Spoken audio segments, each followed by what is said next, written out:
మూడేళ్ళకి ఒక అఖండ చేస్తే, ఇలాంటి సినిమా చేస్తే స్టివ్ అంటే బాడీలో ఒక ఎనర్జీ, ఒక జస్ట్ మా టీం అంతా ఒక ఒక ప్యూరిఫై అవుతారు జనరల్గా. ఈ టాక్సిక్ వరల్డ్లో నుంచి ఒక ఒక ప్యూరిఫికేషన్. అంటే ఆ సినిమా ఉండేంత వరకు ఒక ధైర్యం ఉండింది స్టూడియోలో. ఓకే, శివుడు ఉన్నాడు, చూసుకుంటాడు, ఎన్ని అడ్డంకులు వచ్చినా చూసుకుంటాడని.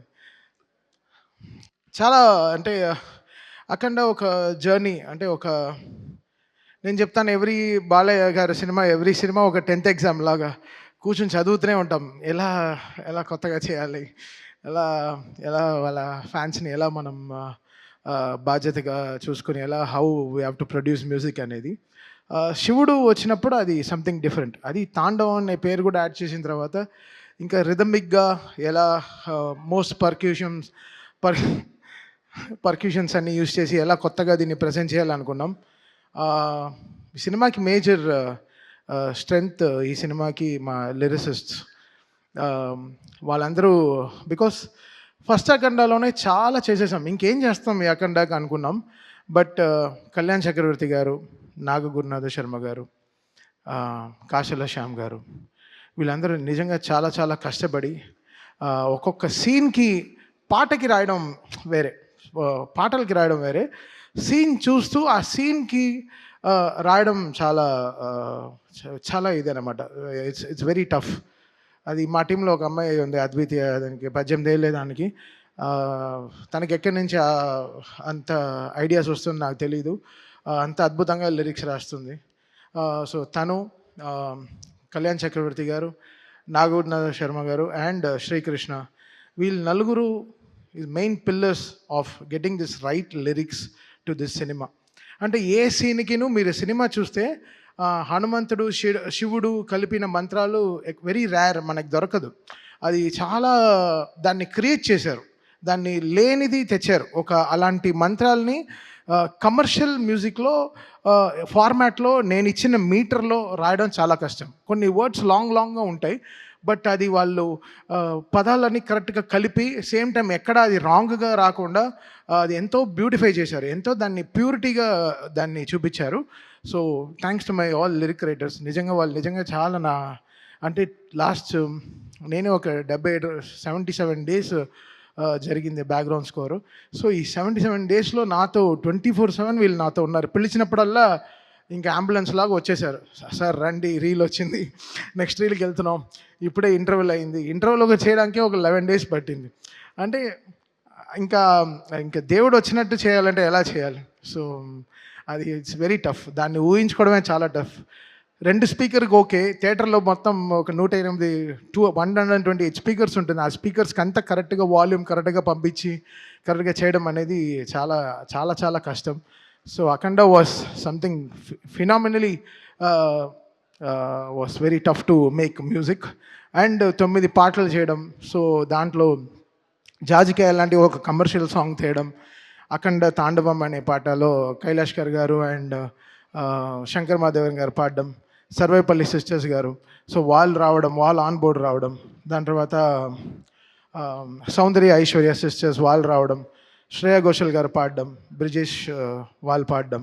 సో వీళ్ళందరూ, దాని తర్వాత కనకవ్వ గారు, ఆవిడ గొంతులో ఎంత ఆత్మ ఉంటుందంటే, ఆవిడ ఒక అమ్మ గొంతుల్లోంచి పాడేటప్పుడు శివ శివ అని పాడినప్పుడు అసలు మాకు నిజంగా గుండె జల్లుమనింది అనమాట. సో ఇన్ని మంది సింగర్స్, వీళ్ళందరూ లేకపోతే ఈరోజు ఇంత పేరు నేమత్ర ఏం తీసుకుని ఏం చేసుకుంటా. సో వీళ్ళందరూ కారణాలు ఈ సినిమాకి. వాళ్ళందరూ లేకపోతే నేనేం లేను. సో వీళ్ళందరూ చాలా కష్టపడ్డారు ఈ సినిమాకి.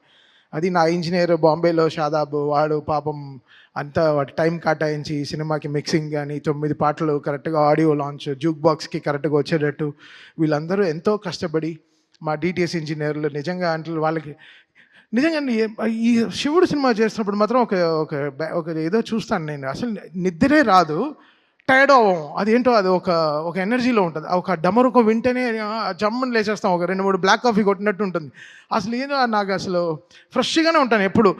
స్టూడియోకి అలర్ట్గా ఉంటాం అనమాట. అదేంటో అది అంటే శివుడు పవర్ అంతే. It made me drive. అది నేను చెప్పాను. అంటే మేము ఓన్లీ గుడికి వెళ్ళి ప్రే చేసుకొచ్చాం. కాళహస్తి వెళ్ళాము, తిరువణామలై వెళ్ళాము, దాని తర్వాత శ్రీశైలం వెళ్ళాము. So just we prayed. ఈ సినిమాని మమ్మల్ని గట్టెక్కించు శివ, అంటే దేవుడికి ఇంకా సినిమా చేస్తున్నప్పుడు ఎలా ఉంటుంది, సో అలా అనమాట. So the all credit goes to God who made it happen for all of us. మమ్మల్ని అందరిని ఇంత జాగ్రత్తగా చూసుకుంటూ మాకు ఒక సీట్ బెల్ట్ వేసి నువ్వు ఎంతైనా డ్రైవ్ చేయి, జాగ్రత్తగా నేను తీసుకెళ్ళి డెస్టినేషన్లో చేర్పిస్తానని చెప్పి. So it was such a great moment. And Gangadhar గారు ఆయన పాడిన చిన్న వెరీ స్మాల్ మూమెంట్, ఆయన మణిశర్మ గారి షోస్లో నాకు పరిచయం అనమాట. ఆయన ఆయన పాడే పాటలు అసలు వైబ్రెంట్ అవుతుంది, మా డ్రమ్సే బయట వినిపించదు. సో ఆయన కంఠం అనేది చాలా స్ట్రాంగ్. సో ఆయన ఈ సినిమాలో భగవద్గీత 8 లైన్స్ పాడడం అనేది we feel very proud sir. Thank you so much, thank you so much sir. వెంటనే అసలు ఇలా మీరు పాడాలి అన్న వెంటనే ఆ సినిమా చూస్తూ దాన్ని సింక్రనైజ్డ్గా పాడడం అనేది చాలా పెద్ద విషయం. అండ్ గంట సేపు 2 గంటల సేపులో పాడేశారు. బట్ 4 గంటలు 5 గంటలు మాట్లాడుకున్నాం. ఎంతో మాకు చాలా పరిచయం ఉంది చాలా రోజుల తర్వాత ఈరోజు కలుస్తున్నామని. I'm so happy sir. మీరు స్టూడియోకి వచ్చిన వల్ల స్టూడియోకి ఒక బాగా మంచి వెలుగు వచ్చింది sir. Thank you so much sir. And Santosh cameraman, అంటే బోయపాటి గారు డ్రీమ్స్ బిగ్, అది డ్రీమ్ బిగ్ చేస్తారు. అంటే ఆయనకి బాలయ్య గారికి అంటే జనరల్లీ హీరోయిన్కి మనం కెమిస్ట్రీ చూస్తాం. ఒక ఫస్ట్ టైం ఒక డైరెక్టర్కి ఒక హీరోకి ఒక కెమిస్ట్రీ ఉంటుంది, అది వాళ్ళు ఫిజిక్స్ రూపంలో బయట చెప్తారు. అది వాళ్ళ కెమిస్ట్రీ అంతే. అలా చూస్తుంటే కిక్ వస్తుంది అనమాట. అసలు వాళ్ళిద్దరు కాంబినేషన్లో సినిమా చూస్తుంటే ఆహా ఇది కదా.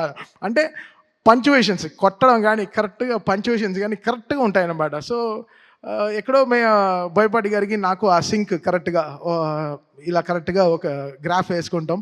సో దానికి తగినట్టు పనిచేస్తాం. నేను షూటింగ్కి వెళ్ళాను, జార్జియా వెళ్ళాను. -14 -15 డిగ్రీస్లో హోల్ టీం పనిచేశారు, చాలా కష్టపడి పనిచేశారు. నిజంగా అసలు hats off to the whole team, whole crew. వాళ్ళు Santosh cameraman team, stunt master team, అందరు everybody, like production team, everyone. So ఇది చాలా అంత ఆషిమాషిగా అయిపోయిన సినిమా కాదు. బోయపాటి గారు చెప్తారు 70 రోజుల్లో ఫినిష్ చేసాం షూటింగ్, అలా అలా అంటున్నారు తప్ప 8 monthsలో అయిపోయింది అంటున్నారు తప్ప లేదు. ఇది శివుడు ఆజ్ఞ లేకుండా ఏం జరగదు. అయితే ఇది మేనిఫెస్టెడ్ సో మచ్. ఇంత స్ట్రాంగ్గా ఈ సినిమాని జనాలకు తీసుకెళ్ళి చూపించాలి అన్న వెంటనే so it came, all powers came from the heaven and made it happen for them. మీ అందరికీ తెలుసు December 5th రావాల్సిన సినిమా 12th వచ్చింది. సో వాళ్ళు అనుకుంటే ముందరే కేసు వేయించి ఎప్పుడో ఉండొచ్చు, బట్ కరెక్ట్గా లాస్ట్ మినిట్లో వచ్చి ఆపుతారు. సో దీని గురించి మీకు తెలుస్తుంది ఎంత యూనిటీ లేకుండా ఉంది వరల్డ్ అనేది. సో అది we have to get everything right. అది చాలా మనం అని గుట్టుగా ఎవరు ఇంత స్ట్రాంగ్గా లేరు. అందరూ ఎవ్రీబడి ఈస్ లైక్ మనదే, మనమే, నాదే, నేనే అని ఉంటున్నారు. అది కాదు, ఇది మనం అని వచ్చేటప్పుడే అన్నీ కలుస్తాయి, అన్నీ ఎవ్రీథింగ్ విల్ ఫామ్. మనం ఇది మనది అన్నప్పుడే it will have that shine. అందరూ పెరుగుతారు దాంట్లో, మనం అందరం పెరుగుతాం తప్ప, మనం అని చెప్పేటప్పుడు మనం పెరుగుతాం తప్ప మనం ఎప్పుడు తగ్గిపోం. సో అది చాలా ఇంపార్టెంట్. అందరూ ఛానల్ దొరికితే వెళ్ళి సలహాలు ఇస్తున్నారు తప్ప ప్రొడక్షన్ ఆఫీస్కి వచ్చి మాట్లాడితే ఇంకా వాళ్ళు ప్రొడ్యూసర్స్ వాళ్ళకి ఇంకా బలం వచ్చేది, చాలా బలం వచ్చేది. ఎందుకంటే ఎవరిని అడిగినా గోపి, రాము, కోటి గారు అంటే అందరూ చాలా మంచి వాళ్ళండి, చాలా చాలా మంచి వాళ్ళండి అంటారు. అప్పుడు ఎందుకు వాళ్ళ గురించి బయట తప్పుగా మాట్లాడాలి? వచ్చి ఆఫీస్కి రండి, కూర్చొని మాట్లాడి క్లోజ్ చేయండి. ఛానల్ మైక్ దొరికితే ఎక్కి మాట్లాడడం తప్పు కదా. అందరూ ఎక్కడికి వెళ్ళి ల్యాండ్ అవుతుంది అనేది చూడాలి. సో ఇండస్ట్రీలోనే ఒక యూనిటీ లేదు. మీరు అందరూ కలిసి ఉండే సమయం అవుతుంది. మీరు అందరూ చాలా గట్టిగా కూర్చుని ఒక సినిమా రిలీజ్ అవ్వాలంటే అందరూ కష్టపడి అందరం కలుస్తూనే ఒక సినిమా రిలీజ్ అవుతుంది. ఏదో ఒక ఇంటి 4 గోడ మధ్యలో అవ్వాల్సింది ప్రపంచం అంతా చాలా బ్యాడ్గా వెళ్తుంది. మన టాలీవుడ్ ఇండస్ట్రీ చాలా చాలా గొప్ప ఇండస్ట్రీ. మనకుండే ఫ్యాన్స్ పవర్ ఏ వరల్డ్లో లేదు. మనకుండే ఫ్యాన్స్ పవర్, మనకుండే హీరోలు ఇంతమంది ఎక్కడ ఏ లాంగ్వేజ్లోనూ లేరు. బయట అంతా చాలా ఈర్ష. టాలీవుడ్ తెలుగు ఇండస్ట్రీ అంటే సూపర్ సూపర్ అని వాళ్ళకి చాలా ఈర్ష, చాలా పెద్ద దిష్టి తగిలింది మన తెలుగు ఇండస్ట్రీకి. యాక్చువల్గా బయట తెరిస్తే అసలు యూట్యూబ్ తెరిస్తే ఒకరిని తిట్టుకోవడం, ఇంకోటి తిట్టుకోవడం, చాలా నెగిటివిటీ అయిపోయింది. అది కాకుండా మనందరం కలిసి ఒక నిజంగా అందరం ఒక యూనిటీగా, ఎవ్రీ సినిమా నా సినిమానే. ఇప్పుడు రేపు ఏ సినిమా రిలీజ్ అయినా నేను నన్ను ట్వీట్ ఏమంటే వేస్తాను. నా సినిమాని, నా ఇండస్ట్రీని నేను సపోర్ట్ చేయకపోతే ఎవరు సపోర్ట్ చేస్తారు? ఇది మనది అనే టైం వచ్చేసింది. ఇంకా అందరూ కలిసి చక్కగా మాట్లాడుకుని ఒక యూనిటీగా వెళ్ళాల్సిన టైం వచ్చింది. So I request all everyone, ఎవరైనా ఎవరికైనా దెబ్బ తగిలితే వెళ్ళి బ్యాండేడ్ వేయండి, దానికి వెళ్ళి బ్యాండ్లా వాయించకండి బయటికి వెళ్ళి. అది చాలా తప్పు. అది మీరు ఆలోచించేదే తప్పు, అది ఆలోచించేది తప్పు. ఇక్కడ ఈ సినిమాకి ఏం బిజినెస్ జరుగుతుందని వరల్డ్ వైడ్ ఎందుకు తెలియాలి? అది ప్రొడ్యూసర్స్ వాళ్ళు కష్టపడి తెచ్చుకున్న సినిమా, వాళ్ళు గెలవాలని మేమందరం అనుకునే సినిమా ఎవడు ఆపుతాడు సినిమాని? లాస్ట్ మినిట్లో ఎందుకు ఆపాలి సినిమాని? ప్రొడ్యూసర్ ఆపుతాడా? నా సినిమా 5వ తారీఖు రిలీజ్ అంటే 4వ తారీఖు సాయంత్రం 7కి ట్వీట్ చేయాల్సిన కర్మ వాళ్ళకేంటి? వాళ్ళు ఎంత కుమిలిపోయి ఉంటారు ఆఫీసులో కూర్చుని. వాళ్ళు ఎవరైనా ఆలోచించారా? వాళ్ళకి ఒక ఫ్యామిలీ ఉంది, వాళ్ళకంటూ ఒక మనుషులు ఉన్నారు, వాళ్ళు నమ్మి పిల్లలు ఉన్నారు. ఎవరైనా ఆలోచించారా? ఏం ఆలోచించడం లేదు. జస్ట్ అలా చేసడం అంతే, మాట్లాడడం తప్పుగా. ఎవడు చేస్తాడు తప్పు? ఎవడు తప్పు చేయడు. భయం, అందరికీ భయం ఉంటుంది. సో మీరందరూ ఒకసారి ఆలోచించి చేయండి ఏ విషయమైనా సరే. అది చాలా ఇంపార్టెంట్. ఊరికే జరగదు కొన్ని విషయాలు. బట్ ఏమున్నా ఇది ఎప్పుడొచ్చినా అయితే ధైర్యంగా ఉన్నాం. ఎప్పుడొచ్చినా ఈ సినిమా బాక్సులు బద్దలు అవుతాయి, స్పీకర్లు పేలుతాయి, కాలుతాయని మాకు తెలుసు. సో మేము ధైర్యంగానే ఉన్నాం. బికాస్ మనం దేవుడిని నమ్ముకుని వెళ్ళాం. సో ఒకరోజు దర్శనం దొరుకుతుంది, లేకపోతే 1 వీక్ తర్వాత దొరుకుతుంది. ఈ 1 వీక్ తర్వాత మీకు అందరూ దొరికింది. ఈరోజు మీరందరూ చాలా దీన్ని పెద్దగా చాలా దీన్ని మీరు రెస్పెక్ట్ చేసి ఈ సినిమాని అందరూ ఈరోజు ఫ్యామిలీస్ అందరూ వెళ్తూ థియేటర్ చూస్తుంటే నాకు చాలా హ్యాపీ అనిపించింది. ఇది ఎందుకు? బికాస్ ఒకరు కష్టం కాదు దీంట్లో. ఒక సినిమా జరగాలంటే ఒక మినిమం 2000 మంది పనిచేస్తే కానీ ఒక సినిమా రిలీజ్ అవ్వదు. అది ల్యాబ్ నుంచి ఎవడో ఎంతో కష్టపడితే కానీ ఒక సినిమా రిలీజ్ అవ్వదు. ఇది ఒక మనిషిది కాదు, అందరూ ఇంత టెక్నీషియన్స్. నాతోనే 600 మంది పనిచేశారు ఈ సినిమాకి. 600 మంది ఓన్లీ మ్యూజిక్ డిపార్ట్మెంటే పనిచేసింది. సో ఇంకా కెమెరామెన్ డిపార్ట్మెంటు, ఇంకా ఆర్ట్ డిపార్ట్మెంటు, ఇంకా మేకప్ డిపార్ట్మెంట్ ఎంతమంది ఉంటారు? అందరికీ పాపం అందరూ సంపాదించారు కదా. అందరూ everybody made money, everybody wants to, వాళ్ళ సర్వైవింగే ఇదే కదా. సో అందరు కలిసి చేస్తేనే కదా సినిమా. సో మనం అనే టైం వచ్చేసింది. ఇంకా మీరందరూ మన ఇండస్ట్రీ పైన మళ్ళీ చెప్తున్నాను. నేను బయట అన్ని ఇండస్ట్రీలు తిరుగుతాను తప్ప అందరికీ తెలుగు ఇండస్ట్రీ అంటే వాళ్ళకి హాలీవుడ్ లెవెల్లో చూస్తున్నారు మన ఇండియాలో. సో మనందరం కలిసి ఇంకా గుట్టు చప్పుడుగా బయట ఎక్కువ ప్రాబ్లం అవుతే వెళ్ళి అడ్రస్ చేసి మనంగా ఈ సినిమాని మన సినిమాని మనం కాపాడుకునే టైం వచ్చేసింది. సో రేపు జనవరిలో ఎన్నో రిలీజ్లు వస్తున్నాయి. సో అందరికీ విజయవంతంగా సక్సెస్ రావాలి. 2025 ఈరోజు మాకు డాకుతో స్టార్ట్ అయింది, బాలయ్య గారితో జర్నీ ఈ ఇయర్. మళ్ళీ అఖండ 2తో ఫినిష్ అవుతుంది. Such a great journey. 5 సినిమాలు, 5 బ్లాక్ బస్టర్స్ కొట్టాము. ఇప్పుడు 6వది కూడా స్టార్ట్ చేసాం గోపితో. అది ఇంకో బ్లాక్ బస్టర్ అవుతుంది. ఎందుకైతే అది కూడా వర్క్, అసలు సామాన్యమైన సినిమా కాదు, దానికి కూడా చాలా కష్టం ఉంది, వర్క్ ఉంది. అండ్ మనల్ని ఒక మనిషి నమ్మితే నమ్మకం కదా ఇంపార్టెంట్. మళ్ళీ అదే చెప్తుంటే కష్టంగా ఉంది. మనం 300 మంది ఒక ఫ్లైట్లో వెళ్తాం, 2 పైలట్ నమ్మి, ఆ పైలట్ ఎవడో మనకు తెలియదు, ఇటు వెళ్ళి దింపుతాడని తెలుసు, అంతే ఎక్కేస్తాం.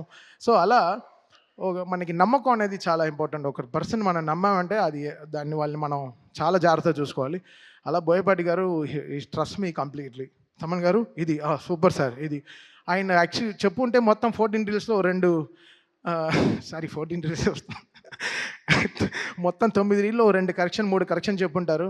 నీకు కరెక్షన్ ఎందుకు రాలేదంటే ఆయన నన్ను నమ్మారు కాబట్టి నేను ఆయనకి జాగ్రత్తగా చేశాను సినిమాని, అంతే. ఆయన నమ్మారు, ఓకే అసలు కరెక్షన్ రాకుండా ఉండాలి అనే లెవెల్లో కొంచెం డిలే చేశాను. నా వల్ల కొంచెం డిలే ఉంది. బికాస్ అర్థం చేసుకోవడం ఈ సినిమాని ఒక టైం పట్టింది. ఫస్ట్ అఖండ కూడా అదే జరిగింది. ఒక 25 days ఎలా చేయాలి ఆలోచిస్తున్నాను. ఈయనేంటి ఇలా తీశారు, ఏంటి ఇంటర్వెల్కే ఇంత ఊపిరి తట్టుకోకుండా చేశారు, ఇంకా 5వ రీల్ 6వ రీల్ 7వ రీల్ ఎలా చేయాలి? అసలు మౌంట్ ఎవరెస్ట్ లాగా ఉండింది క్లైంబింగ్ ఈ సినిమా. సో ఇంత వెయిట్ ఉన్నా ఎలా కష్టపడి ఎక్కేసాం, కొండని ఎక్కి ఫినిష్ చేసాం అనమాట. సో థ్యాంక్ యూ బోయపాటి గారు అండ్ బాలయ్య గారు ఫర్ ద గ్రేటెస్ట్ ట్రస్ట్. దూకుడు నుంచి నన్ను బాగా సపోర్ట్ చేసిన 14 రీల్స్ అండ్ ఓవర్సీస్ రిలీజ్ చేసిన మోక్ష మూవీస్. చాలా సైలెంట్గా ఉంటాడు శ్రీధర్, మా ఇద్దరికి అసలు పడదు, బట్ చాలా మంచివాడు. Thank you Sridhar, thank you so much. 9th reel గురించి మన ఇద్దరికి చిన్న గొడవలు ఉన్నాయి, చూసుకుందాం తర్వాత. And thanks for everyone. ఈరోజు అందరూ ఈరోజు యునైట్ అయ్యాం. చాలా సంతోషంగా ఉంది ఈ సినిమా సక్సెస్ అయిందని చెప్పి. చాలా thanks and thanks to everyone.